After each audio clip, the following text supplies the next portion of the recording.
since we last sat down together.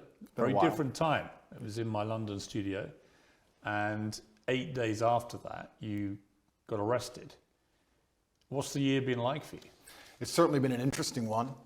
I've been constrained this entire year. I spent 93 days in a Romanian dungeon, 5 months locked in my house, and now I'm restrained within the country of Romania. So it's certainly been a turbulent time.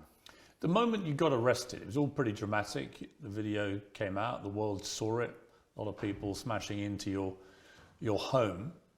Did you have any inkling, warning that something like this may happen? I knew it. I kept saying before I was arrested on every single podcast I did, I said, you get 3 lives in the world. The first life, they're going to cancel you. They're going to slander you. They're going to delete your access to social media so you can't defend yourself. The second life, they're going to try and put you in jail for no reason. And if you continue to speak against the power, they're going to assassinate you. I knew I was on my second life. I kept saying it. I knew it was coming. I didn't know the bullshit reason they'd use, but I found out once I was in a cell. When you were arrested, you don't speak any Romanian at Zero. all. And they didn't speak English to you. Correct. So you were taken to a cell. You had no idea what they were alleging you'd done. I was arrested on the 27th of December, so because of Christmas and New Year's and other problems, they couldn't even translate my paperwork for 2 weeks. So for the first 2 weeks I was in a prison cell, I had no idea why. I was given papers in Romanian. I could read human trafficking, I understood, but I was like, human trafficking who, when, what? None of this makes sense. I waited 2 entire weeks inside of my cell before I was given an English translation, and then I realized exactly how ridiculous the whole case was. Just to clarify, I am accused of helping my friends get big on TikTok. That is what I'm accused of. I told some girls I know how to post on TikTok to become viral when I was at the time the most viral person on the planet. And they are saying I'm a human trafficker for that reason. It is insane. Well, we'll come to what you've been accused of. It's more serious than the way you've categorized it, but we'll come to that. There is a lot of speculation that the reason the Romanian authorities knew that you were back, because you were en route, I believe, to Dubai for a New Year's Eve party, is that you were interacting with Greta Thunberg on social media, and you had a pizza in front of you which came from a well-known Romanian pizza store. Is there any truth to that? I don't think so. I think that they know where I was. A lot of people knew where I was, and they had instructions from higher up to teach me a lesson. I was on my second life, and that's exactly what I'm going through right now. There's an irony to your situation, because you always said the reason you came to Romania was precisely because you thought you could avoid being in this situation. Well, I loved Romania, and it's a strong Christian nation with strong traditional values. I want a life where I'm left alone by government. I don't believe in big government. I'm trying to avoid that. It felt like Romania was a place which was very safe societally, and the government was not too interested or involved in people's lives. But things change. Also, your freedom and your ability to speak the truth is heavily correlated to your insignificance. When you become large and people start listening to what you say, you soon realize you no longer have freedom of speech. And it doesn't matter where you are on the planet. If they decide you must be assassinated, you will be assassinated. You in jail, what was that like? Romanian jail is not English jail. Describe it. What was the cell like? I have to be careful what I say because I don't want to insult the Romanian justice system, which I'm still beholden to. However, it's exactly as bad as people would expect it to be. Luckily, it was in the winter, so the cockroaches were not too bad. It was also during Ramadan, so I didn't have to eat so much, which was helpful because of the situation. I think the most stressful thing about it is I had no idea how long I was going to be in there for. I was dragged from my house. I was given papers in Romanian. I didn't know why I was there. I found out why I was there, and it was garbage. I couldn't seem to get out. I could have been held for years. It's very stressful. And the best thing you can do is turn to God and train as hard as possible. I did thousands of push-ups a day every single day. Were you in solitary in this period, 3 months? No, I wasn't in solitary the entire time. Sometimes I was by myself. Sometimes I was with other guys, and sometimes I was with my brother. So, when you were on your own, were they keeping you in there for 24 hours a day? Were you allowed out? No, I wasn't allowed out. There was no yard time. It was 24 hours a day, locked in a single room, probably 3 or 4 steps large, and you do nothing but stare at the wall. And How many days did you do that for, on your own? 11, 12. I mean, that's a pretty grim scenario for anyone. Life's grim. For you, always being Mr. Confident, you said, interestingly, that you wouldn't categorize what you were feeling as depression because you don't believe in the concept of depression. You and I have argued about that before. But it sounds to me, from what I've seen you say when you've talked about this, that was pretty close to depression, what you were feeling. Life's grim. And if you want to be a superhero, you have to understand in every single superhero movie, he is losing for 80% of the movie. He's going to suffer for the majority of the movie before he wins at the end. I've always wanted an exceptional life, Piers, and I'm not a coward. And I knew that by telling the truth about certain issues, I was going to pay the price for it. So I won't say that I deserve to be in jail, but I certainly put myself in there by telling the truth to the populace and telling the truth and living. But when you're on your own in that cell, what were you thinking? It's a long time to self-reflect, right? It certainly is. And I think my number one concern when I was in jail, despite the fact that my situation was dire, were my concerns as a man and all the people I have to take care of, and my children and my family and the people I pay for and all the people who work for me. And truthfully, I wasn't worried about myself, I was worried about everybody else. And I think that's the true masculine frame. Did you get emotional? Did you shed tears in your cell? I'm an emotional man. I think men are hyper emotional. We just have to control it. I was extremely busy inside of my jail cell. I had lots of push-ups to do. I was very concerned about the people on the outside. I was trying my best to get out. It's difficult for me to answer the question because it was an interesting frame of mind. I knew that God was watching and I had to perform. It's very difficult for me to go through life saying I'm the top G, I'm this, I'm that, and speak about mental resilience and mental toughness, and then the second I'm thrown inside of a solitary confinement cell, cower out. I'm not that person. There's some other people who talk about mental toughness and want to give advice, and when bad things happen to them, they end up addicted to prescription drugs. I'm not a coward and I'm not a liar. No, but it would be perfectly natural to be emotional in that scenario, and there's no shame in admitting that. I was emotional. I missed people. I missed them, and I knew they missed me. So I felt a strong sense of missing. But you cried. There were tears that ran down my face, but I did not cry. I mean, that's crying. I would disagree. Because you're worried about admitting that. You think it sounds Absolutely weak. not. That's a perfectly fine scenario to cry in, but I think the act of crying is an act of desperation. To sit and to cry is an act in and of itself. To do push-ups thinking of your children with tears running down your face, but you're concerned with finishing as many push-ups as possible within that day, I do not consider that crying. I consider that tears running down my face. When you found out what they were alleging you'd done, sexual assault, exploitation, and so on, what did you feel about that? What was your first reaction? My first reaction was, the standard playbook. The standard playbook for anybody who speaks up against power is sexual exploitation. Isn't it the normal one they go to? Can't we name like 10 or 15 people right now they hit them with this exact same garbage? Name a full-grown man who's 36 or 37 years old who's not had sexual relations with a woman at some point in the past. And the way the Matrix works is they lie by omission, right? They just hit Russell Brand with it. I think they hit P. Diddy with it this morning. Julian Assange just got hit with it. He's still in a cell. But lots of people get hit with these allegations and it turns out to be true.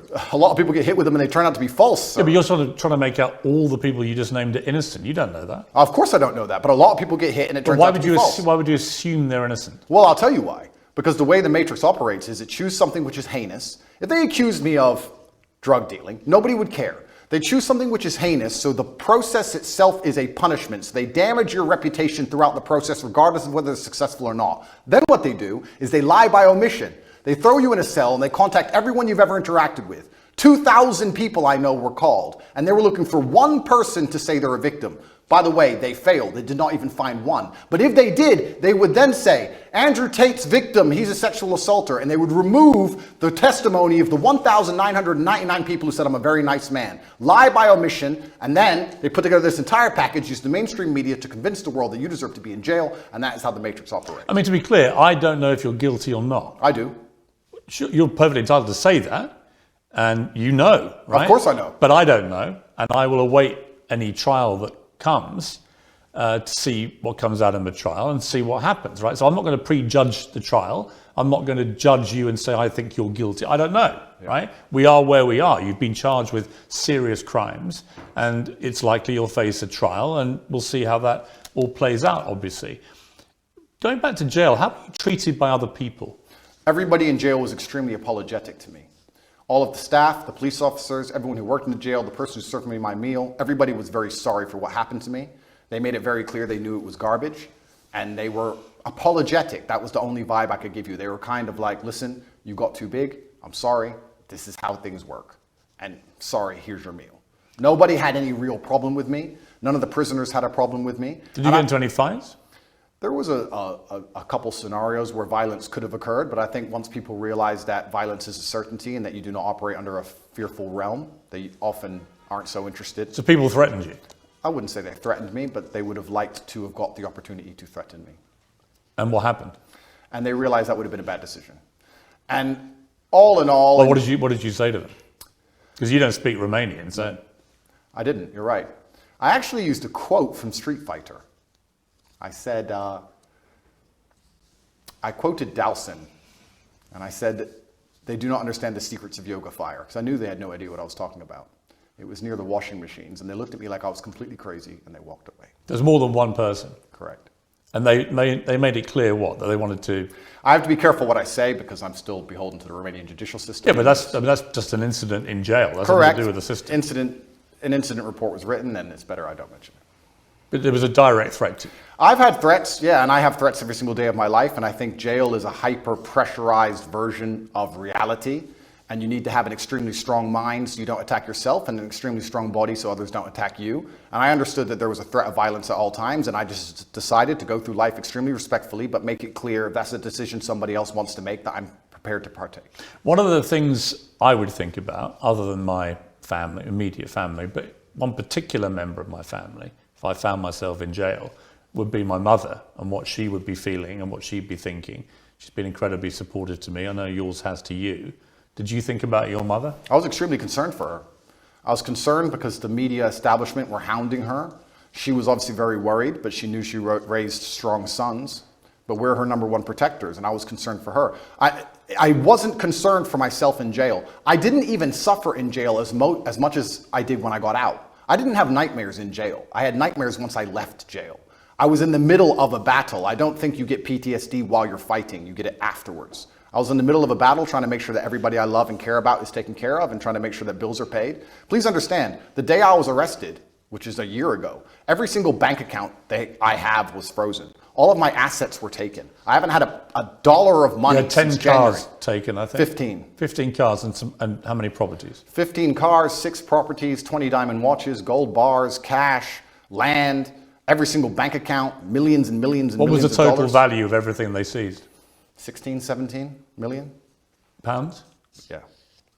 And they took all of it. And I still don't have access to any of these things. I mean, as we're doing this interview, you're expecting to hear sometime today as to whether you may get those possessions back. Is it all or nothing? Do you get it all back or nothing? Correct. As we sit here, the judge is deciding whether I get all of my items returned or I get none of them returned. And truthfully, under the law, I should have never had them taken in the first place. So we're going to see what the judge decides. And I have to put my faith within the Romanian judicial system. I have no other choice. I'm not a coward. I'm not going to run. But let's not talk about the Romanian judicial system. Let's talk about the judicial systems of the world. I've recently seen some very scary decisions in America and England and these Western democratic nations. You see people doing 20 years for attending peaceful protests. So you start to sit and wonder when you're in these situations, what is a trial? What is a judge? What is this? These are just people in a room. Which peaceful protest are you talking about? There's been a few. And who's got 20 years for attending a peaceful protest? I don't want to say names. I saw it somewhere on Twitter. Somebody attended, I think it was a pro-Trump protest, and they ended up getting 20 years. Well, if you're talking about the January 6th riots, they were riots where people died.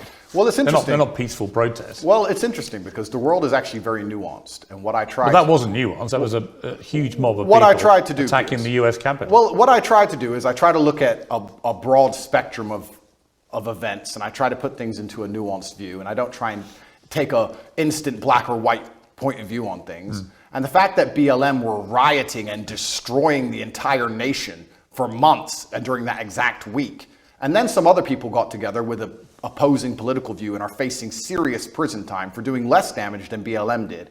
I find that kind of scary because people did die. Well, in a democratic nation, we should all be the same under the law. Just to be clear, on January the 6th, people died. People died during BLM. I mean, there are certainly inconsistencies in the way groups of people have been policed. I think that's the same. That's the same whether you're talking about the BLM marches to the pro-Palestinian marches and so on. Right? There's a lot of inconsistency. Well, then we agree. There's a lot of inconsistency in global policing. I think that's a perfectly valid thing to say. But the idea that someone's got 20 years for being in a peaceful march is not true. The ones who've got the lengthy prison sentences have been held accountable for serious crime. I'm not even condoning January 6th. I don't even know the ins and outs of January 6th. I wasn't there. I'm not saying it should have happened. What I'm saying is exactly what you have said. there seems to be some massive inconsistencies in global policing now. So when you end up in a position where you're speaking against the system, as I do, and you understand that there are massive inconsistencies in policing globally, you start to sit down and seriously wonder if you stand a fair chance of a fair trial in any country on earth. I actually have to give massive credit to the Romanian judicial system, because a judge one day sat down and said, why are these boys in jail, and let us go. I don't know if I would have had a fair shot like that in many other nations. When you were released from jail after about 3 months, what was that feeling like? My brother and I were in the same cell at that time. We were extremely happy. I remember using the last of my mouthwash. During the day, I had some rituals to keep me sane, and I'd enjoy 1 swig of mouthwash a day. It's amazing how bored you get when you're staring at cockroaches, and even that sensation. So there were literally cockroaches in your cell? Correct. How many at any given time? At night, there was a lot of them. Like what, dozens or? Yeah, a few. There was an infestation. We did our best to kill as many as we could. It kept us entertained, but they're annoying to sleep with. But mouthwash was something I enjoyed every day. The sensation of mouthwash made me happy, and I remember using all of my mouthwash. And then instantly my brain started turning to all of the things I need to do. I'm a man, I have responsibilities. For 93 days I wasn't working. I started concerning myself with, okay, I'm about to get out of jail, thank God. I'm gonna leave. Who do I need to take care of? What's paid? Do I have any money left? Are bills due? Is mom okay? Are my children okay? And I just started thinking about work. And as soon as I got out, I didn't sleep for 3 days. How many children do you have? That's confidential. Why? Because I have enemies, and unfortunately I do not want to give them any information. But you have more than one? I have more than one, correct. Right. So obviously you're caring for your children. I understand that as a father, right? And obviously, and you have a partner? Yes. Are you married? No. I think I asked you last time and you were a bit cryptic about it. You're not married yet? No. You have a partner who's the mother of your children? Correct. The same woman is the mother of all your kids? It's confidential. It's a bit stupid to say confidential. It is confidential, Piers. It's I confidential. don't think you marry and have kids with is confidential, surely. It is, for me.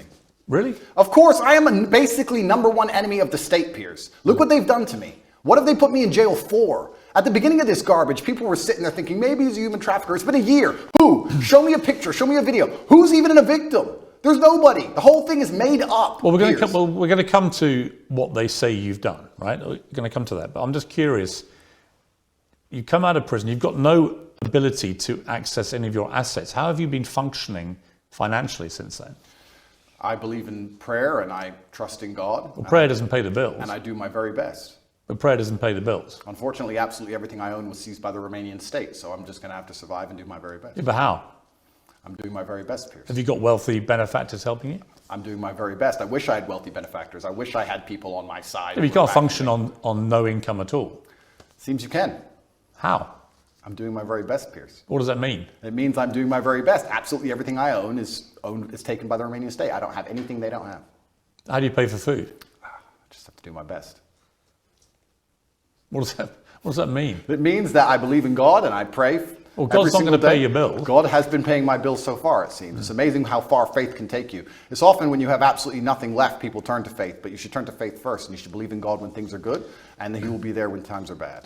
Initially, you were put on this sort of rolling 30-day house arrest, and they kept renewing that month by month by month. And then in June, you and your brother and 2 others were formally charged with rape, trafficking, and forming an organized crime group to sexually exploit women. And there were 7 alleged victims named in the indictment. You said at the time, I look forward to being found innocent. You said earlier, who are these women? Well, there are 7 named in the indictment. Yeah, have you seen the videos of them on the internet saying we're not victims? They made us be victims. We told them we weren't victims. Well, that will all presumably be analysed in a trial. Do you know when the trial may be? I have no idea. It's going to be a long... Do you believe it will happen? I'm not sure.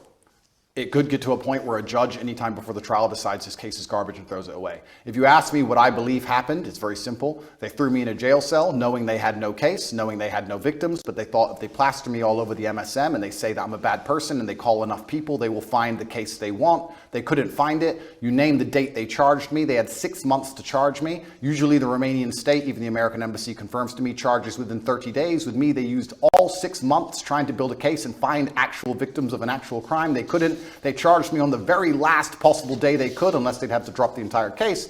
And they charged me with garbage because they have nothing. There are no victims. I've done nothing wrong. And they've tried very hard. And let me say something very pertinent to the audience here. It's very difficult when you're thrown inside of a jail cell. You do not have access to social media. You do not have access to money. The entire MSM establishment are calling you a bad person. Hotlines are set up saying, if Andrew Tate's ever hurt you, call this hotline. You're a rich person where people may want to get money from you and exploit you and extract resource from you. And they're sitting here calling anyone you've ever known. They called my gardener's daughter, who I've never even spoken to, asking if I've ever done anything wrong to her or said anything wrong to her, trying to find victims of a crime that don't exist. It's actually a miracle from God that no one's come out trying to extract money from me. Whole thing is garbage. They could do this to anybody. Piers, they could do this to you. They could put you in a cell, put all over the media you're a sexual exploiter, and for 3 months talk about how bad you are when you can't defend yourself, and call everyone you've ever interacted with. And if anybody you were ever rude to once decides they want a payday or some fame, they can use it against you. It's insane. The Romanian authorities' prosecution files accuse you of using verbal and physical abuse to keep women in line, taking 50%, I believe, of the women's online income, although I believe that figure could vary, could be up to 80%. Is that right? No, they accuse me of exploiting women who did TikTok. The same women who say we were not exploited, he just told us how to do TikTok. Also, in the prosecution file, if you want to talk about it, there's not a single bank transfer. There's not a single piece of evidence for any money. So I'm accused of making money from TikTok, but they haven't found any money. There's no money, and the victims are saying, I didn't exploit them to do TikTok. The whole thing is a joke. What is, I think, problematic for you is the war room, which was a group miscategorized and misunderstood. It was called the war room. Correct. Okay. And it had a lot of people who were dubbed the generals who ran the war room. Correct. For you. And the war room had 500 to 600 members who paid, I think, $6,000+ to be a member of this. And when you saw the logs of the web chats between people from the war room to each other, a lot of it made disturbing reading. Were you disturbed by it when you read that? Firstly, a lot of that is bullshit. A lot of that's fake. Secondly... You think that literally those logs are fake? Absolutely. Secondly... But the BBC verified them. The BBC verified them, or they're the same people who verified the vaccine. Those people, they're liars, firstly. A lot of them are fake. Secondly, were you disturbed by anything you read? No, because none of it's real, firstly. Secondly, there's 4,000 members in the war room. Thirdly, the war room is about masculine personal development. We talk about fitness, making money, strength. We talk about very important things. There's 4,000 members inside. If you're telling me that amongst 4,000 members with 24-hour chats 7 days a week for the last 5 years, they've managed to find 2 guys talking locker room talk, and that somehow offends the world, then nobody understands how the world works. That's not why I was in jail. It's nothing to do with the war room. I was in jail because I spoke against power, because I told the truth about COVID, because I told the truth about the war in Ukraine, because I told the truth about all of these things. I don't understand why people would want to put you in jail for giving your opinions about COVID or Ukraine. Why would they? Why wouldn't they? Well, why would they? Why would they say that Andrew Tate's opinion is so important on Ukraine that we have to put him in jail? I don't buy that. Okay, because I was the most Googled man on the planet, and I had a huge affinity with the most troublesome demographic for the Matrix, which is the young masculine youth, the people who you need to die in wars, the people who you need to psyop into being slaves to build the roads while telling them that they're not allowed a point of view and they're not allowed an opinion on anything. And I was saying things which was going against the narrative. And the Matrix, the way it operates is it uses the MSM to purport lies, to inject slave programming into people's brains so that we live lives which are not good for us but are good for them. And I was sitting there unplugging it. Why would they sit there and say, we've put together this massive psyop, we're going to convince everybody to inject themselves with poison, and we're going to lock everyone in their houses, and it's all a lie, and we're going to let this one guy who everyone listens to... Andrew, it wasn't all a lie. Yes, it was. It wasn't. There was a new novel coronavirus. Okay, I'll tell you what. I'll tell you what the facts were, and you can then laugh at them if you wish. Sure. But there was a novel coronavirus, COVID-19. It was killing thousands of people a day. Really? Yes, absolutely. Scary. Yeah, and I know people who died. Who doesn't? I know people who died before Corona. Fine, I'm sure people died of lots of things, but it was killing. More people died from missed cancer appointments than anyone ever died of COVID. People always got the sniffles before COVID, and they've always got it since. Let me ask you a question. Hang on, sir. it wasn't. Where is COVID gone? It wasn't. Diseases don't go away. It wasn't. Where's COVID gone? It wasn't. Well, the COVID strains have got milder, as indeed flu did. Flu used to kill. It's gone away. Well, flu pandemic in about 100 years ago killed 50 to 100 million people, and it's got steadily milder over the decades since. This is normal medical science pathway for most pandemics, right? So on that, I mean, you're sort of cast iron. It was all matrix MSM nonsense is palpably untrue. Well, I'll tell you why that's not untrue. Let me tell you my personal experience with COVID. I'm an extremely logical person. At the beginning, when everyone was dying, dropping dead in the streets in China, which I never saw, by the way, funny, and the Italian hospitals were full, English hospitals were never full, funny. Me and my brother sat there and said, if this disease is so deadly and can damage us as strong military-age males, then the world is over. So there's no point in hiding in our house. We decided to go to Sweden. On day one of COVID, day one when everyone still believed, we went to Sweden. Why does no one talk about the fact that Sweden was open the entire time? Why does no one talk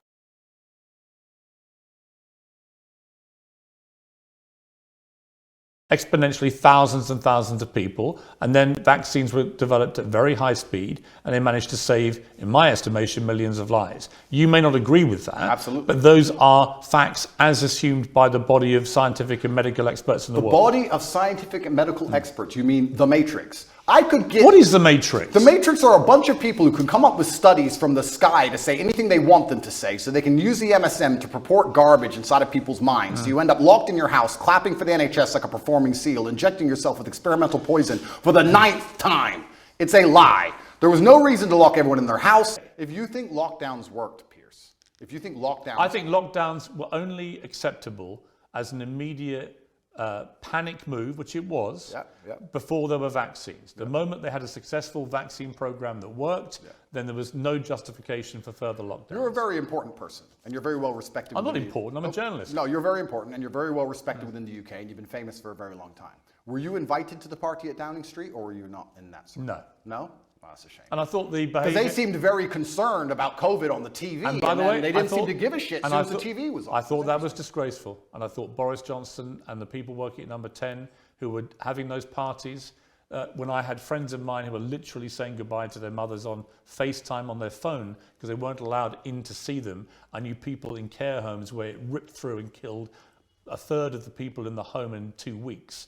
And the desperation that people felt. I had a cousin who lost his father who couldn't go and see his dying wife and so on. It's disgusting. There were terrible stories. It's criminal. Terrible stories. It's disgusting. So let me ask you a question as a professional, because we're both adults and we're both very smart. As a professional, which is more likely, that the government believed COVID was deadly and everybody should be truthfully afraid and locked in their houses, but because they had this spirit inside of them and they couldn't resist the idea of a party, decided to risk their lives to party, or they lied on the television trying to scare everyone and enslave them and lock them in their houses, knowing it's garbage, knowing it's a lie, and not caring, and had a party behind everyone's backs so they didn't think they'd get caught? Which one is more likely as a professional, as a logical human? Why don't we just agree that they were a bunch of rank hypocrites, stupid people, who were behaving utterly selfishly, to the extent that the Queen, when her husband, Prince Philip, dies, is in the church on her own, in a mass, with none of her family around her after losing a rock of 70 years. And it turned out the night before,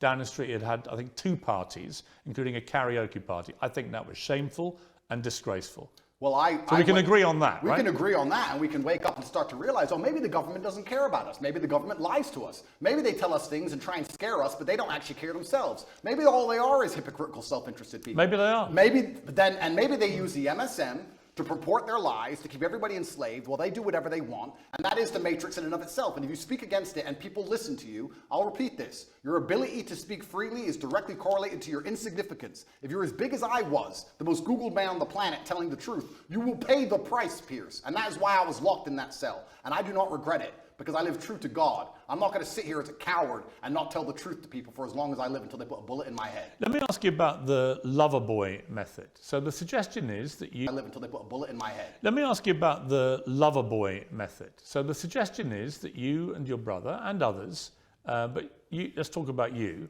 that you deploy the lover boy method, where you would make women fall in love with you, you would then persuade them to do webcam stuff, right? TikTok. Okay, but wait, let's call it webcam stuff, right? No, let's not call it that. The indictment is about TikTok. Okay, what would you make the women do? Or what would they do with you? I don't make anybody do anything. Okay. In fact, let's talk about the lover boy method. So it's very interesting. Let's imagine the Matrix is pissed off with a said individual who's telling too much truth and everybody is listening to him, and they decide they're going to attack him with sexual assault claims. They say, he's making women do, well, we found conversations where he gave advice on how to go viral on TikTok. He's making women do TikTok, but he isn't being horrible to them. He's not hitting them. He's not being mean to them. So what can we do? Let's use the lover boy method. If I was abusive and mean, they wouldn't say lover boy method. You know what lover boy method means? Being nice. He was nice and polite and kind, and they really liked him as a person, and he told them how to do TikTok. But that's not what the He's lover boy... a lover boy. Of course it is. Andrew, that's not what the lover boy method is. Absolutely it is. The lover boy method is where perpetrators woo victims with the prospect of a loving relationship until they can be forced into abusive situations or a form of slavery. This is garbage. That's actually what it means. The lover boy method is being nice to people so that you work together, effectively what they're trying to say here. I was nice to girls who asked me for TikTok advice, and they sang it's the lover boy method. I didn't beat them into doing TikTok. I didn't force them. I didn't threaten them. In fact, I was like, yeah, you're very pretty. You can be pretty famous. Was there any element of coercion? How can there be an element? What does that even mean? Let's be professionals here. What does that even mean? What do you think coercion means? I was coerced into this interview. You came along to me and said... You weren't coerced into this interview. Yes, I was. Or don't tell me. The bullying Piers. MSM said, Andrew, you've got to do an interview. No. I'm going to fly all the way to Romania to do it. You didn't do that. Favor. You used the lover boy method. You said, sir... The lover boy method? Yep. Andrew, this is going to be a very interesting interview. We had a good one last time. You're a nice guy. We have some interesting conversations. I didn't say you were a nice guy. I'm going to come along. Wait a minute. We're going to make some money from this interview. Wait a minute. Money will be made for both sides. Wait a minute. You lover-boyed me and you stole the profit. Just to be clear, I've had no conversation with you about this interview. And the conversations I've had with your intermediary were very professional. And I said, I would like to do an interview with you. Were you nice? I'm always nice. Loverboy. You can't believe you used niceness to loverboy me because this is a profitable enterprise and I was coerced here. I make no pretense that I've come all the way from London to Romania to interview you because, yes, I want to do it on my show and that will clearly benefit me and my show. Am I a full-grown consenting adult who decided to do this show? Yeah, but you're not being coerced into doing this. Am I a full-grown consenting adult who decided to do this show? Yes. Okay, so I wasn't coerced, correct? But what's that got to do with what I've asked you? Because you were nice to me and you're saying that... I wasn't nice to you. I didn't even talk to you. Being nice is the loverboy method, and that adults have no personal responsibility. And I wasn't nice to someone, they become your slave. I wasn't nice to you, and I didn't call you a nice guy. I feel loverboy. I feel loverboy. Do you? I'm sorry. Well, I'm sorry. It's fine. You had a website, Hustlers University, offering courses teaching husbands and boyfriends how to get their partners into webcam. Absolutely false. The Hustlers University, which you can go to now, actually, we've changed the domain, it's university.com, is a school which teaches modern wealth creation methods. We teach people how to make websites, we teach people e-com. Why did you call it a PhD pimping hose degree? No, you're talking about an old video which was made satirically. But why did you call it that? Oh, that was satire. Of course it was. 9 years ago, the internet was a very different place. And if you're going to sit here and say, oh, 9 years ago, you said stupid things on the internet, it's not a gotcha moment because every single person has. So have you. No, but you'd be very... So have you because you advocated for the vaccine, sir. So you said stupid things on the internet. Yeah. Life, that's how things go. It's satirical. I also said I'm an astronaut. Do you believe I've been to the moon? Because I haven't, believe it or not. Hustlers University teaches children how to make websites, and it's... There's only one reason I'm asking you. Advice. Only reason I'm asking you. You've repeatedly said in interviews since you were arrested that you have never categorized yourself as a pimp. You don't think you're a pimp, right? Well, what about all the rappers? Did you ask Ice Cube if he's a pimp and a murderer and a drug dealer? I'm not Jay-Z sold crack. I'm not interviewing them. I'm asking you whether you have at any stage in the last 15 years been a pimp. Of course I've not been a pimp. I've said I'm a pimp. I've said I'm an astronaut. I've said I'm a cowboy. I've said I'm the strongest man in the world. I've said I'm James Bond. Throw me in jail. Are you just... Put me in jail. Okay. I deserve it. 9 years ago, I made a joke on the internet. So here's my question. Are you a fantasist? I'm not a fantasist. Do you have a persona that's just not you? Of course not. I am me. Well, if you are you, why would you repeatedly call yourself a pimp and then now say you've never been a pimp? Are you going to sit here and say that because I've once said, oh... I'm curious whether if you're trying to say to me you didn't mean any of the things you said. So I'm asking myself, well, why should I believe anything you say now? In other words, is what you say actually what you mean? Is Andrew Tate real? Or do you have a complete persona that you've fueled for money that has nothing to do with the real you? I don't know. You tell me. I exaggerated on the internet 9 years ago for comedic effect. I'd walk into a nightclub and there'd be girls at my table, like every other man who walks into a nightclub, and I'd say, pimpin'. Oh no, put me in jail. 93 days was not enough with the cockroaches. I should go back. This is a matrix attack, Piers. Every single person, every single man out there has done things worse than I've done. In fact, I will argue, if you put 99.9% of men through the level of scrutiny I've been through by multiple federal agencies, you will find a lot worse than him saying he was a pimp on the internet 9 years ago. You will find actual genuine crime. And I've done nothing. I live true to God. This is all garbage and it's not real. Like I said to you, I don't know if you're guilty or not. I do, Okay. and I am not guilty. No, but it's a matrix attack. I want to be clear to you, I'm not preempting your guilt. I've come here with a completely open mind. You've been charged with serious offences, but I am not going to judge you because I'm not a judge and this is not a courtroom, right? But it's interesting to me that one of the biggest charges against you is that you're a misogynist. And you've always said, I'm not a misogynist. And then the last time I interviewed you, you said, well, I may have said some things that, may have been misconstrued. But even in the last week, you've tweeted some stuff, which I'm not even sure if you're aware as you tweet this stuff, how it sounds. Read it. Okay, let's read. This is quite a long one. Sure. But I think it's important to read it to get a sense of how you view women. Absolutely. Any woman I date does not have a job. Okay, so the woman you're with doesn't have a job. No. Okay. Do you date other women? Sometimes. And your partner's fine with that? Obviously. Yeah? And you're fine with that? Why wouldn't I be? Well, you think it's fine to be dating other women when you have a mother I and think a we're kid? consenting adults and everybody can make their own personal Okay, decisions. fair enough. Why would I be working so hard, you say, to have hundreds of millions for my woman to waste her life in slaved pennies? No. I will give you a life you can never ever afford. Private jets, 5-star hotels, new cars, endless spending money and diamonds. You will be rich because you're praying for me every day and protecting my spirit. I work in the physical world, she works in the spirit realm. Women shouldn't have to work because being a good partner is a full-time job for a woman. She has to look good. All the beauty treatments are time intensive. Not about money, it takes a lot of time. She has to train every day and stay in fantastic shape. Shop to look amazing next to me. I know there are some men who do 100 times more than this on a daily basis, but women are not as organised as men. And achieving anything significant causes them huge amounts of stress. Yeah. They need to have huge sections of their day empty to waste, or they will have a mental breakdown. True. And do you want a woman who's stressed and angry after the commute, unshaven and exhausted? Or do you want a Barbie doll who's always smiling and saying thank you because she did her nails and brought you Prada that day? As a man, unless you're a loser, you're already filthy rich, right? You can get endless sex anyway. Girls are easy. So what can a girl give you? Happiness, vibes, always smiling. Take the edge off a stressful life. Can she always be happy if she's been working all day? No. Just to wake up at 11, gym till 1, one appointment and some shopping.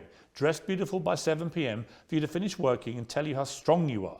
No matter how pissed off you are, just to always be laughing and smiling and writing you little notes about how you're perfect. And just to be playful and funny. She can't do that if she has a job. So your job is being my girlfriend and now you're a millionaire. Congratulations. Behave and aim for the promotion to wife. The reason I read all that in detail was I don't think you understand quite how that comes over, because I think that is the purest definition of misogyny I've probably ever read. Well, I don't think you understand. One, especially when I'm talking about the fact that women can't handle what men can do, etc. One, it's slightly sarcastic. There's a sarcastic tone. So do you mean any of this? I mean all of it. Any woman I'm with, I will provide for because no woman should work. They should spend all day beautifying themselves for you, right? And they might get promoted to wife. Your job is being my girlfriend. Correct. There are hundreds of millions of women around the world who do a good day's work who still manage to be a very good wife or partner. Agreed, completely. But it's my So life. why would you encourage a whole generation of young men? I mean, I've got to be honest, since our last 2 interviews, before you were arrested, I would say every single day I have young men, teenage boys, maybe early 20s, coming up to me asking about you. It's gone on every day since I interviewed you. I'm very aware of your reach. I'm very aware of your influence. And whenever I've been asked about you, they say, what do you think of him? I said, I don't really know. I find myself agreeing with 60 to 70% of the things you say. And I do, because I think a lot of the stuff you say about empowering young men to be confident, to work out, to take care of themselves. To have enough money to not force their woman to work. Right, well, that's the bit. That's the bit where when you stray into that kind of language, particularly in the detail where you reveal what you're really thinking, the kind of pathetic, soulless life you want for these women. Where does it allow for being a mother, for example? Absolutely, that's How does a mother of your children manage to find time for being a mother in this routine of love and devotion to you? How does having a job give her time to be a mother? This gives her all the time in the world to be a mother. One, it's slightly sarcastic, firstly. What do you mean? Well, you can tell by the tone. Do you mean you don't mean it? No, I mean it. Well, but it's slightly sarcastic. Well, sarcasm means you don't mean it. No, I mean it. But it's slightly sarcastic. You either mean it or you don't. It's either sarcastic or it's not. I mean every single word. But this is the conundrum with you, Andrew. This is the conundrum with you. right? It's not a conundrum. If you'd let me explain, it's not a conundrum at all. You tweet, and also, you would be tweet very this. interesting. I tweeted this out. I get thousands of women Yeah. begging me, inboxing me, saying, finally a man who understands he needs to provide for a woman so she can be her best self. Right. This is exactly the kind of life that will allow No, women to there become a are mother. definitely women that will absolutely love to be So why don't you treated like are they this. misogynists? No, but what I think they are, they're people who just basically, it's the old sugar daddy thing, right? They want to have a rich guy who's going to pamper them and take care of them. They don't have to do a day's work. They just have to make Being a themselves good partner look is good a for day's you. work. Well, so you say. Yeah. But it also, the language that you use here seriously diminishes women who do work. You make them out to be, well, you're not doing your job as a partner or wife. You should be doing your job, which is just to devote yourself to his pleasure and making him Well, happy. it's actually interesting you say that, because I'll put a lot of the fault of this on men. Let's if you want to gender the argument, let's do that. I think that a lot of the reason why women can't live this life, if they so choose, if you're a woman who decides to work, then go to work. I don't care. But if you're a woman who decides she wants to retire, it's because she can't find a man who could provide for her at this level. Do you think when a woman marries a billionaire that she wants to go get a job in Starbucks? Because in my experience, when they marry extremely successful men, they don't want a job. I'm sure Ronaldo's wife isn't begging to go work in IKEA. Actually, No, Ronaldo's wife works very hard. she works for herself, which is different. And her family. Of course, Yeah. which is She's a different. hard-working woman. actually. Absolutely, because being a fantastic partner and having a bunch of children is a bunch of hard work. And she also finds the energy to have businesses on the side. Fantastic. Right. But you So don't what we're want, saying here, yeah, but you don't want women to have business. no, I'm saying if you're with a man of my stature, you don't have to work. Now, if I met a perfect woman and we were together and we were happy. When you say a man of your stature, with respect, right now you have no income, no possessions, Correct. I'm and you're completely facing flat facing broke. serious criminal charges. I mean, I'm not quite sure what stature you think you're currently selling, but it ain't great. Okay, well then it's a shame all those women inboxed me after I put that tweet out saying, I've got no- we agree with you. I think you should interview all I met of a them for woman their yesterday who, when I misogynistic said I views. was coming to interview you, was immediately like, "Oh, can you put a good word in for me?" Of course. Sure, you have a definite appeal to a certain type of woman. There's no question. I think providing my for question a woman is, if I was financially is a man's responsibility. If that means I'm a misogynist, then I'm a misogynist. no, I think so you that- accept you are a misogynist. No, I think a man should provide for a woman financially, completely and utterly. If she wants to work, if my partner were to say to me right now, I really feel like getting a job, it would make me happy, then I'll say work. But she doesn't have to. Her job is looking after the children, looking after me, and being as happy as possible. If you think I'm a bad person for saying, if you actually read that, read the subtext and context. I read it I'm all saying- out. Okay, good. Then you understand what I'm saying. You know is- I did. You heard it. Absolutely. So what I am saying is, I am a man, my life is stressful, my life is pain. I go to jail, I suffer, I have to deal with making money. I have constant endless headache. I do all of that so I can give you everything, but then I get to have you. Your job is to be happy. I want you to smile. I want you to look your best and feel your best all of the time. If I'm a misogynist for saying that I go through so much pain so that we can be financially secure, so I hope the woman I care about does not have to work a job. If that makes me a bad person, then so be it. Because all I'm saying is I want to take care of her in every single realm. I take care of her physical safety. I take care of her financial security. That is my job as a man. And if more men acted like me, you will see that the world will be a happier and better place. The women who say, I really want to work, I want a career, that's their prerogative and their decision. They're allowed to do that. But also, often the reason they do that is because they can't find a man they trust to take care of them. No. I've had this from women in their own mouth. Andrew, If I found a man you've had it who from was certain- financially secure and as smart as you, I wouldn't be doing this Fine. garbage job either. Why was I psyoped into working to pay taxes when I should be at home having children with a man I adore? Andrew, It's a psyop. Andrew, there are so many women that will listen to that and be laughing and mocking you. Will there? Say, don't be so ridiculous. I have a job that I love. Maybe they're being paid even more than their man, right? The real world isn't the one that you categorize. The real world is varied and nuanced, but I am talking about my life experience. But it's and a in very- my experience, any woman I love Fine. does not have to work unless she decides to. Fine, you're the boss, you're in charge. Her job is to make you happy. Her job is to make herself look good. Her job is to work out for your benefit. Blah, blah, blah, blah, blah. It is actually just misogyny. Do you think a woman looking And it's good, also- do you think a woman looking good and working out has no benefit at all to her? Of course it does. Okay, so it's not for my benefit then, is it? Don't you stand see? But when you corrected, sir. no, but when you talk stand about corrected, sir. young, no, I don't. When you talk about young men and you tell them to work out and take care of themselves, I cheer you on. right? I want that. I've got 3 sons. I want them to feel that. Don't you want them to become very rich and successful and have a woman who relies on them and have a beautiful family? No, but I don't want a woman who's subservient to them. Why is subservience? Why is a Literally, woman the tone of the tweet I read is subservience. You did another tweet this week. Men love by telling you what to do and not allowing you to make stupid decisions. We save you from the female inclination to make stupid choices. If a man isn't giving you instructions, he doesn't love you. If you won't listen to a man's instructions, you don't love him. The whole language is so ridiculous. Let me change the language then. Well, you tweeted this to 8.2 million people. Correct. So let me say this. A father loves. Let's say instead of a man loves, let's say a father loves. A father loves disciplinarian. That's how a father will love you. A mother will say, oh, I hope you're happy, hope you're doing okay. But a father will come along and say, no, don't do this. You must do it that way. That's incorrect. It has to be this way. A father will discipline you because a father feels he knows best for you. It's the masculine essence of love. When a man loves, he shows that he cares via degree. There is a massive difference between a relationship between a father and a child and between a man and a woman in a relationship. Completely. And I'm not sure you quite get that. No, there is a difference. But I would argue, Piers, I would argue in the happiest relationships, it's a traditionally masculine role in which the man plays and provides. The female is traditionally feminine. The man is the head of the house, not in an abusive way, doesn't beat her up. I'm talking about the man being the head of the household, like I would like to believe you're the head of your household. And he comes along and says what happens and what doesn't happen because he's the man of the house. No, that's not. That's actually not how most households operate now. Well, then it sounds like we understand why the entire world's a mess. Because only 10 years ago, that's exactly how the households operated. There was a man of the house, and now we have no longer any clear defined roles. There's no more longer a man of the house. You want to talk about knife crime, kids doing drugs, the crime rate, all of these problems. You want to talk about all of the societal ills we face. Perhaps it's because we don't have any men in the house anymore. Perhaps we need to bring the man of the house back. And the man of the house will come along and be a disciplinarian, and he will make the set rules and the creeds of that house. He will say, within this household, we don't take drugs. That stands for the woman I am with, the children who we have birthed. Nobody takes drugs in this household because this is my house and I'm the man of the house. So it sounds to me like we need to bring it back, sir.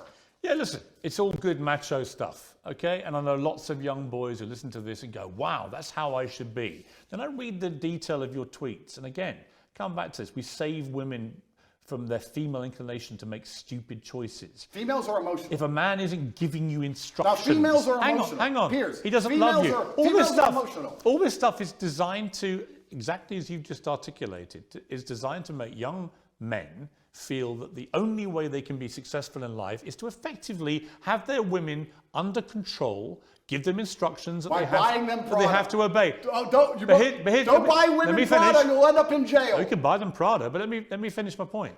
My point is that it seems to me, from reading your tweets, even now, that you have a blind spot when it comes to how they sound. It may be that the legal problems that you're in, which might be extremely serious, and we'll see when the trial happens, but it may be that in your head, nothing you've done is remotely inappropriate, because actually in your tweets you can see there's an element there of wanting coercion and control. You want to control women. You want them to be effectively your servants, slaves, for want of a better phrase. Slaves who get Prada and get to work out in the gym and get to look good. But you understand? But you understand the point I'm making? No, I don't. Which is that in your head, the line is blurred so much now with this macho rhetoric that you've actually lost track of how this sounds. Here's all of the things Even when I read that stuff to you, I could see you looking at me, and you said, your answer is, I was being sarcastic. No. And I said, well, where? And then you go, well, no, I meant it. Well, it can't be both. I meant it, and I said, you either mean it, effect. or it's, well, no, because sarcasm means you don't mean it. Piers,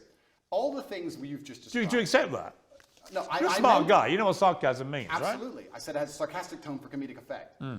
All the things I'm saying and the things I've said are basically the way the entire world thought only 10 years ago. You may buy into the PSYOP and you may buy into the new thing. I don't buy into any PSYOPs. We just talked about the vaccine, sir. Yeah, the vaccines weren't PSYOPs. Of course not. No. So I believe that there should be a man of the house. You had a polio vaccine, right? Correct. Why? Because I didn't get polio. I wouldn't have a COVID vaccine because I'd still get COVID. Plus probably myocarditis and have a heart attack.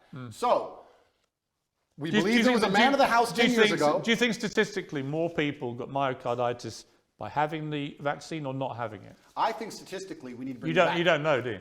Why would I know? Why would I look at the statistics why would you bother that come from the matrix itself? So the matrix, so every fact you don't like, because it doesn't suit your agenda, you just dismiss as matrix bullshit. No, I'll give you a very simple way I view the world. COVID can't hurt me, so why would I take their injection? You don't have to. Point two. You don't have to They take tried it. to make us, including you. Yeah. You told people Yes. they You know should why? have the vaccine. You know why? And if they don't have it, they shouldn't leave their house. You know why? Because at the time, the scientists, and by the way, scientists is ever evolving. At the time I said that, the scientists said if you had the vaccine, it would prevent you transmitting the virus. The Matrix That said turned out to be wrong, Because the Matrix and they lied. issued updated advice saying further studies said that actually you could transmit it. that And at that point, you know what I did, which you never do? I held my hands up and went, I was wrong because the advice changed, and now I would not say the same thing. That is called actually evolving opinions when facts change. That's actually how a civilized democracy works. Oh, is it? We live in a civilized democracy, do we, sir? I actually would argue that point with you for a very long time. I don't think we live in a civilized democracy. Another point I want to make here, if I had cancer or if I was at threat of a genuine disease which could actually harm me, would the NHS text me 10 times a day trying to get me treatment, or would I be sitting there waiting for 8 months to even get an appointment? They wouldn't care about me and they'd let me die. So the fact that they will endlessly text me and try and beg me to get this poison should have been an alarm bell for anybody with a brain. Actually, I tell you what the NHS has sent me. I'm a 58-year-old man. In the last few months, they've sent me one about a flu jab, which I'm going to have, because I think it stops you getting flu, and flu's nasty. A COVID booster, which I won't have. I think I've had enough of those. I'm fine with that, thanks. They sent me one about having a check for bowel cancer, which I've done and came back negative, and so on and so on. The NHS texting system is for our benefit. You don't have to do it. No one's holding a gun to your head. The Matrix isn't saying, if you don't have this, Andrew Tate, we're gonna do something to you. Do you have any idea You've not been treated in Romania by their system because of anything to do with COVID vaccines. And your attempt to try and persuade people that that's the case is ridiculous. And you know it's ridiculous. Do you have any idea how difficult it was to remain unvaccinated, Piers? Let me tell you from somebody who was unvaccinated and traveled the world. Do you have any idea how difficult that was actually to do? Yes, because countries have border controls. Oh, because they tried to force everybody. So to sit and say they weren't trying to force, you know what they did?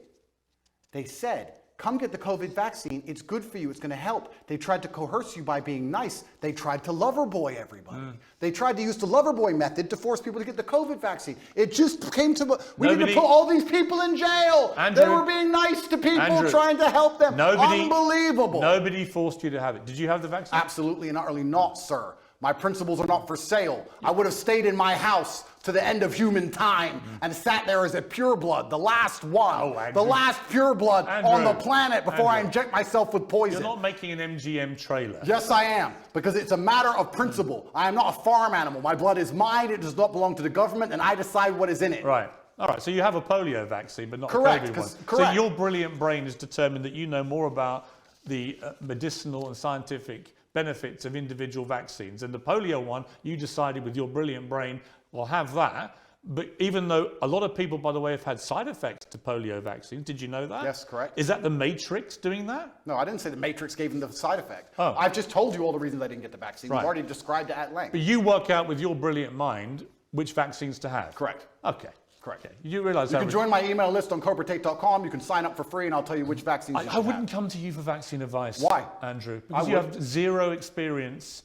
I didn't get the COVID one. Advice. I obviously did pretty good. I avoided the poison shot while everyone else got it, so I'm actually pretty proud with my track record. What happens if you're found guilty of the things you're charged with? Well, then I'm going to have to go to jail, I assume. What's the maximum sentence you could get? I don't know.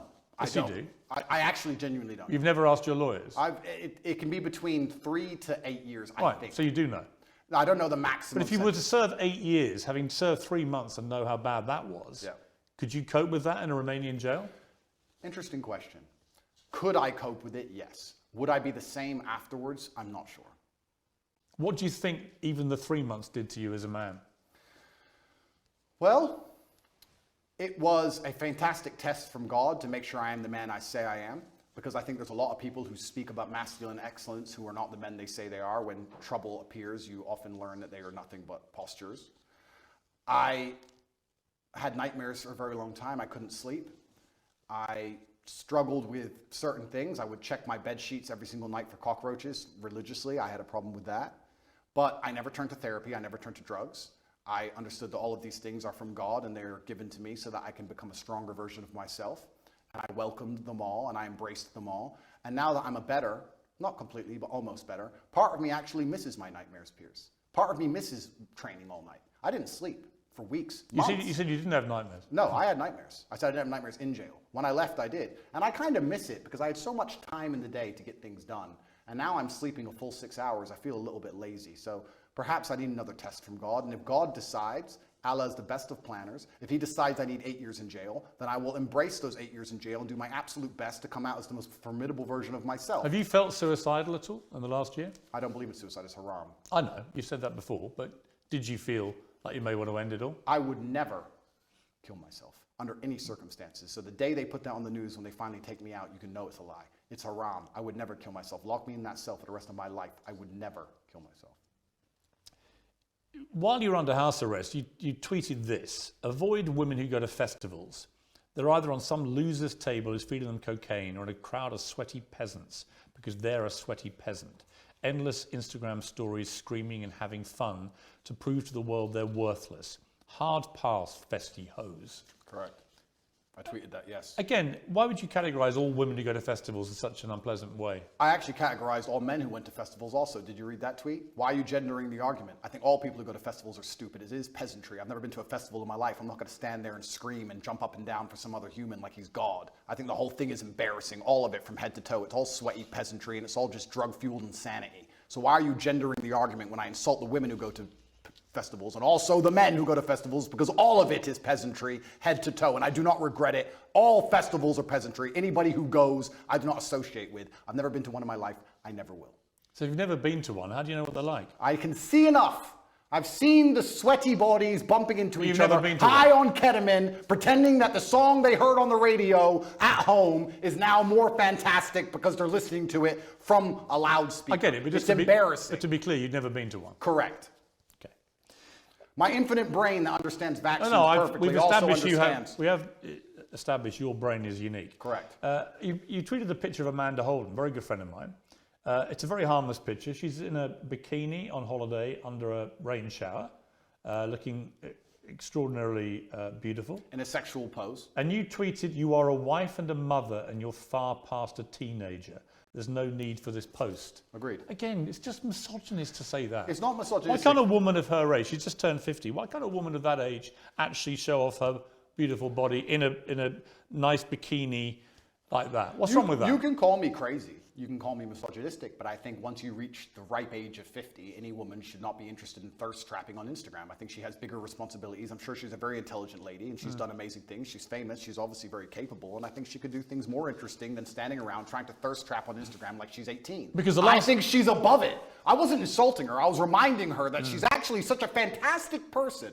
She's done such amazing things in her life and she's so achieved that she's actually above thirst trapping. I was reminding her of her worth because as a feminist, we're all feminists here, right? We all believe in women empowerment. I'm reminding her of her worth. Are you a feminist? Sure. Well, you're not though, are you? I believe in feminine empowerment, and I think feminine empowerment is in... Yes, I do. And feminine empowerment is in modesty. Modesty is empowering for females. You only believe in taking your clothes off for men on Instagram is not empowering. It's empowering when you say, no man but my husband can see my body. That is female empowerment. And I was reminding her of that. I was reminding her of her ripe age and her intellect. And there is no need for that. How old are you now? I am 36. 36 years old. Correct. At what point will your antics, chugging your cigars in your ripped body, in your compound with your security and your Bugattis, at what age does that become a thirst trap? I don't know if that ever stops being a thirst trap. Because so it's fine for you. Once again, one rule for the man, another rule for the woman. Well, it's interesting because I've never heard this argument before, but I'm extremely intelligent. And I've already deciphered how this is going to go from head to toe.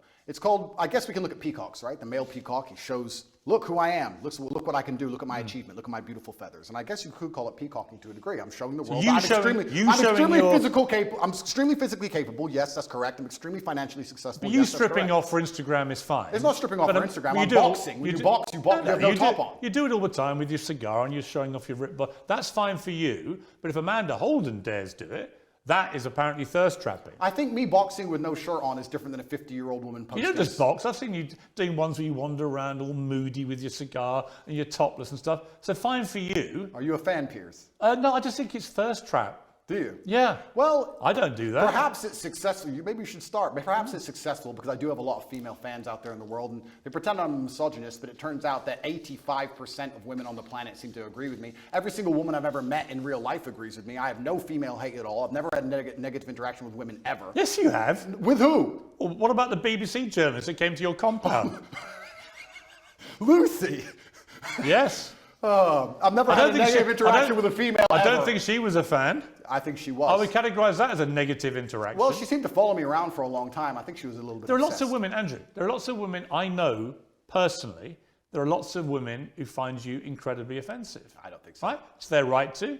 It's your right to. Of course. It's your right to not care. Yep. But the idea that somehow you're this beloved person for the world's females, I think is not true. You are for a certain type of woman who likes to be treated in the way that you like to treat women. Well, let's counter that argument, right? Because the world, as I said at the beginning, is nuanced.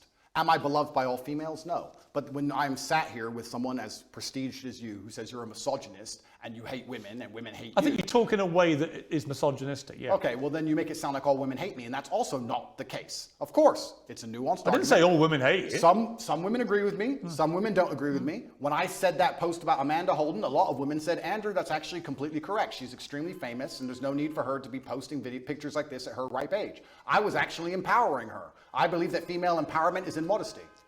But you don't actually believe in feminism.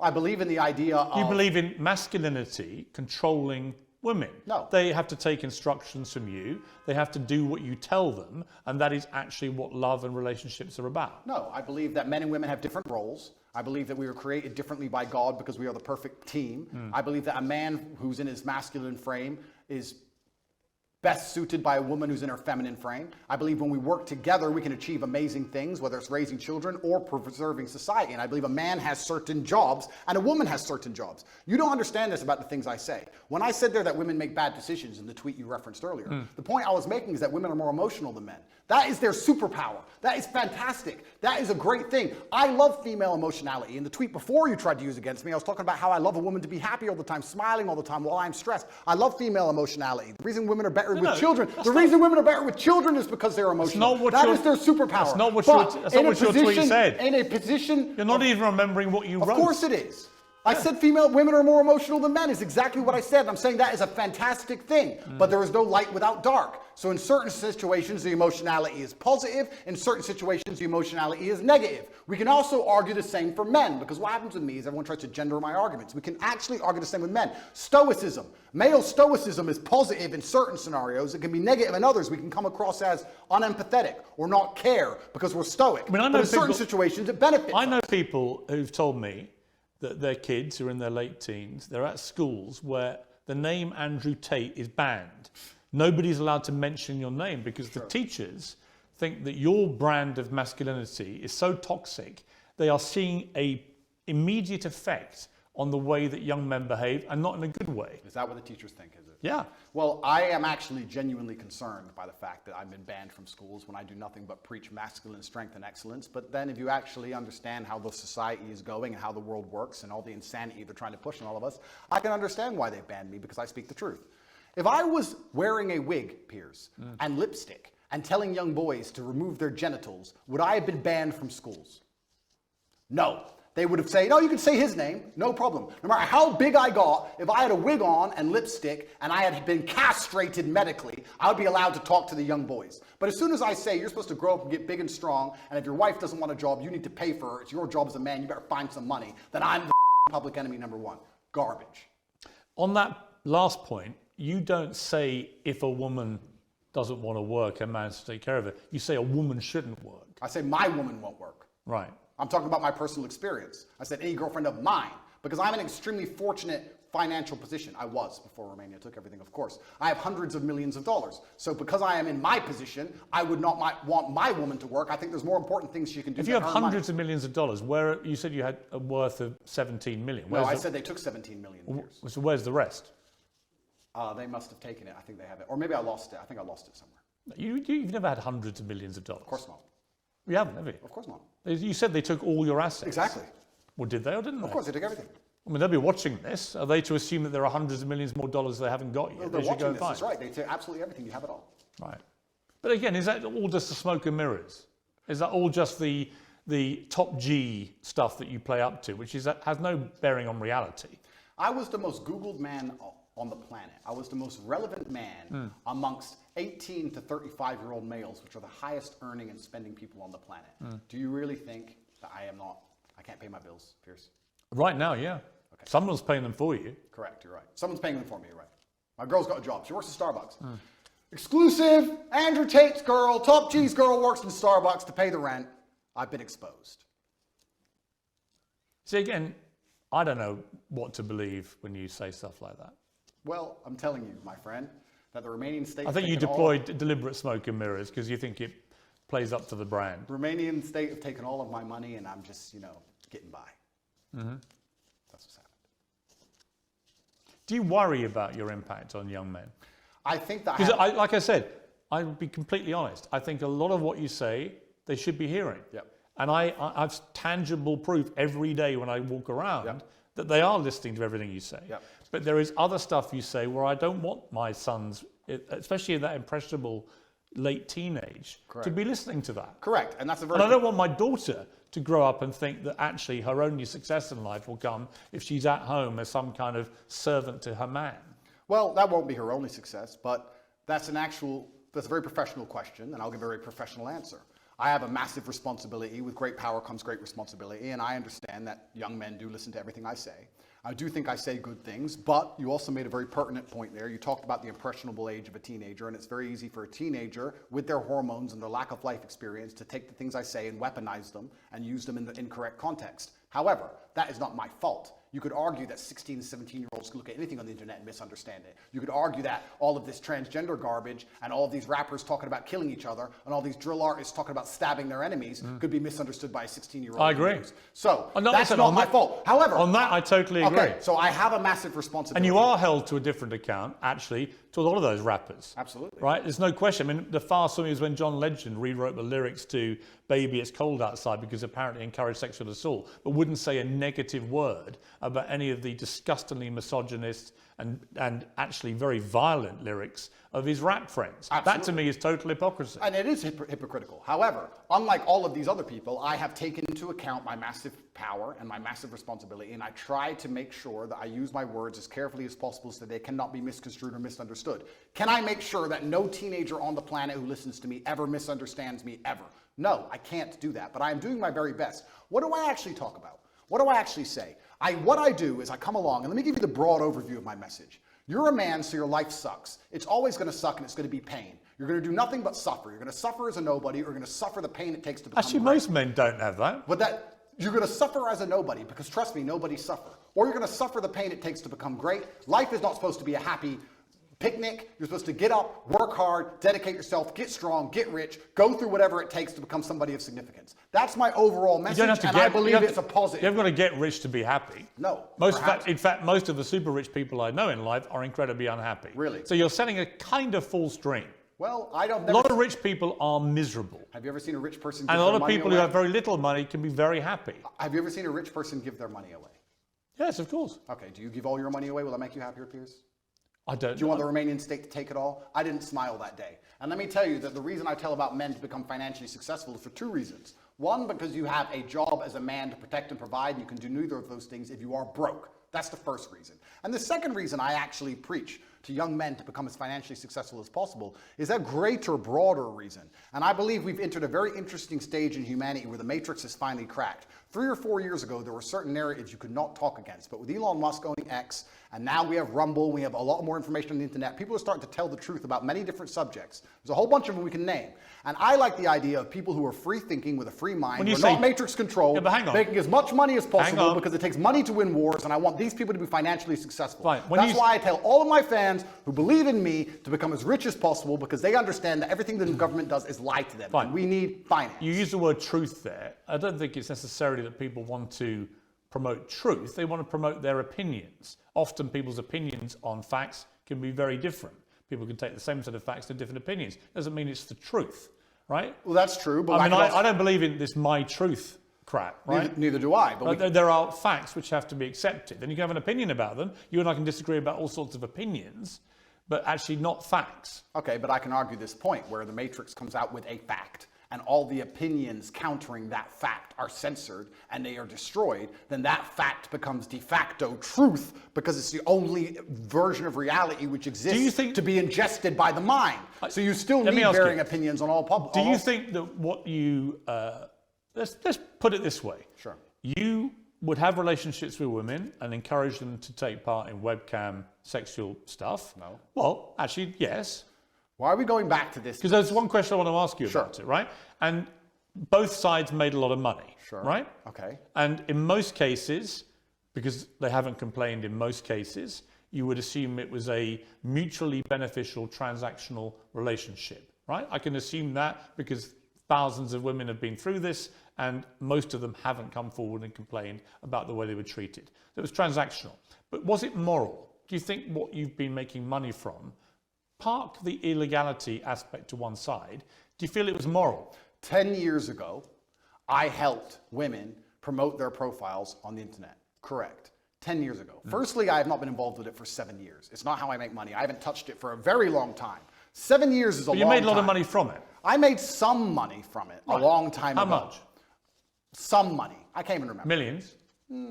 Millions? Perhaps. Millions. You made millions of pounds. A long time ago. Well, hang on. It's important. You made millions of pounds from sexual webcam activity where you and the woman doing the webcams would make money. You accept that? No. What I did is... Well, that is how you made money. No. A long time ago, and I talked about this at length on many different podcasts, and I don't hide it. I said a long time ago, 10 years ago, I helped women with the tax side and the technical side and the promotion of their profiles. Well, they work for you. The promotion of their profiles on certain websites. And I said about this, and I said I haven't been involved with it for 7 years. The only reason this is even coming up again is because I'm monumentally famous, because nobody cares. We're in Well, no, it's not. Piers, we're in Bucharest, Romania. Do you understand that there is a video chat studio with girls talking to men online right there, outside that window? I'm sure. In fact, there's about 10 or 15,000 women in this city who do that job now. And the fact that I had I dipped my toe in it 10 years ago isn't even significant. I'm only asking if you think it's moral. Do I think it's moral? Because you speak in such a morally self-righteous way now. Do you think that that was moral? Well, I wasn't religious back then, but let me sit and analyze. Because you're now you converted to Islam. Yeah, correct. You're a Muslim. Correct. They have a code of behaviour. Do you think that that fell short of that? I have to answer as a professional, and as a professional, I would say, judging by my current code, no, I do not think that women being naked on the internet is moral. However, there is. So you made money immorally. You can admit that. It's nuanced like all things, Piers. At the time I was atheistic. I know that some of my girls talked men away from suicide. A lot of men are ridiculously lonely. I would also say a lot of the lessons I know about men and how they think and how lonely and sad they can be and how difficult life is as a man actually came from that era, because I saw a lot of very successful men with a wife and with kids and with money pouring their heart out to some 20-year-old they never met about how sad they were. I learned a lot about the world, and I know that a lot of suicide was prevented, and I made a lot of women millionaires. But would I do it now? No. However, I'm in a very different situation now. I'm a different person. I'm religious. I'm also extremely financially successful. Please understand, Piers, I come from Marsh Farm, Luton. I came from one of the worst areas inside of the UK. I could have stabbed someone. All of my friends were breaking into cars, breaking into houses. Most of my friends were in jail. What did I do? I promoted accounts on the internet. You made money. Didn't sell crack. Didn't sell drugs, didn't rob anyone, didn't shoot anyone, and now, because I am successful, I'm going to be held to this moral standard by people who grew up in fancy homes with white picket fences and went to private schools. Well, no, actually... I am from Marsh Farm, Luton, and the biggest crime I committed was completely legally promoting internet profiles. Right. There are people around me who did far worse for far less. No, you're only going to be held to the standard of the religion you've converted to, which you've already said... When you take the Shahada, all your former sins are erased. Which you've already said would look at that as immoral. When you take the Shahada, all of your former sins are erased. And I actually encourage you to find the light and convert to Islam. Andrew Tate, thank you very much. Thank you, sir.